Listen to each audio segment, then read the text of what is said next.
De uns tempos para cá, o tema pedofilia tem alcançado as primeiras páginas dos jornais com grande destaque, envolvendo gente que devia dar o exemplo, né? Nessa absoluta falta de caráter que é abusar das crianças, abusar de uma forma sexual bastante condenável. Nós hoje vamos receber aqui a Renata Gonçalves. Ela é coordenadora do Centro de Referência Especializado em Assistência Social, lá da Prefeitura de Taubaté, porque Taubaté está dando um passo à frente nessa história, promovendo uma campanha para fazer com que as pessoas fiquem atentas a esse problema. Tudo bem, Renata? Tudo bem. Satisfação enorme tê-la aqui. Prazer é todo Para falar meu. de um tema bastante sensível. Eu tenho Sim. impressão que isso existe aí há milênios, né? Sim. Essa coisa de abusar das crianças. Mas agora tomou um vulto enorme. E gente que devia dar o exemplo está aí envolvida. Tem cardeais aí no Vaticano lá pedindo clemência ao Papa, tudo mais. Que barbaridade isso, né? Sim, eu acho que as pessoas também estão tendo mais acesso à informação, estão buscando maiores informações de onde vão buscar ajuda, de onde vão ter o auxílio. Então, eu acho que hoje os municípios vêm se organizando para criar uma rede de proteção para que a gente cada vez mais consiga minimizar aí os prejuízos desse tipo de violência. Taubaté tem muitos casos aí?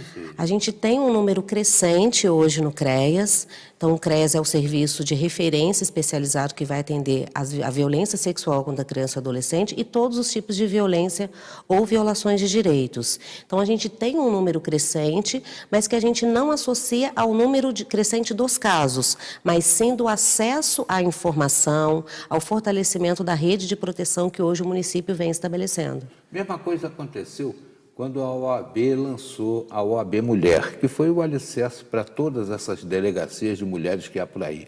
Ah, cresceu o número de agressões? Não. As mulheres se encorajaram a ir reclamar, a ir prestar lá a queixa com relação.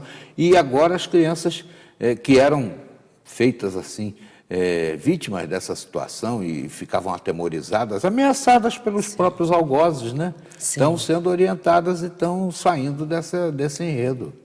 A gente tem que fazer sempre a análise de que a maioria dos casos de violência sexual, eles acontecem com pessoas que conhecem a rotina da família, que às vezes estão dentro da própria família. Então, as famílias precisam avaliar melhor o seu papel protetivo, porque a maioria dos casos a violência sexual ela é intrafamiliar.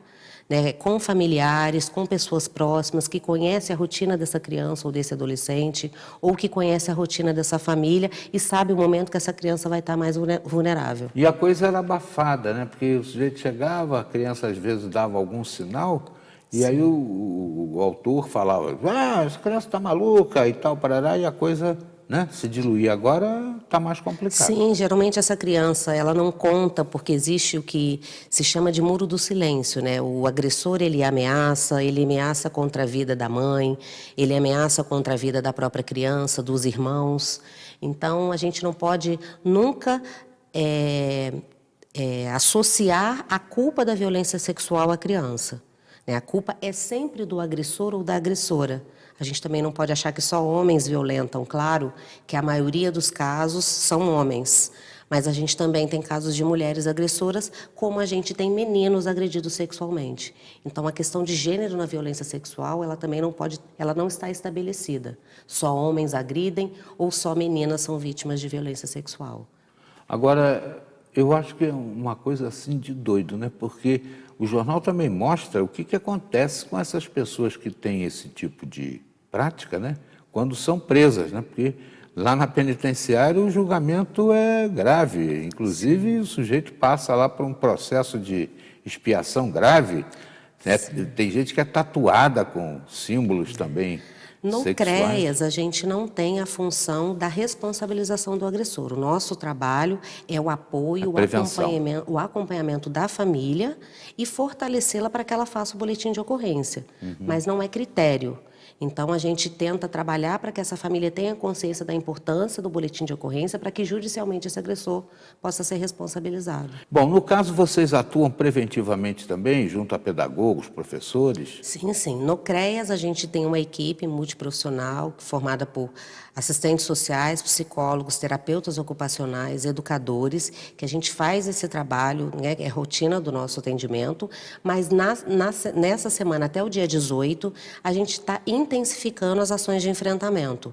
Então, em parceria com a Secretaria de Esportes, com a Secretaria de Ensino estadual e municipal, a gente está fazendo várias atividades, desde a capacitação dos professores, porque é importante a gente ressaltar que muitas vezes a criança fica em horário integral na escola e a escola pode ser um espaço de proteção, além da orientação com os alunos, crianças e adolescentes. Eu estou sabendo que afora tudo isso, vocês vão fazer uma grande passeata também, né? E chamando a cidadania a participar. Vou te pedir para falar sobre a importância da participação da cidadania e a caminhada na volta da entrevista.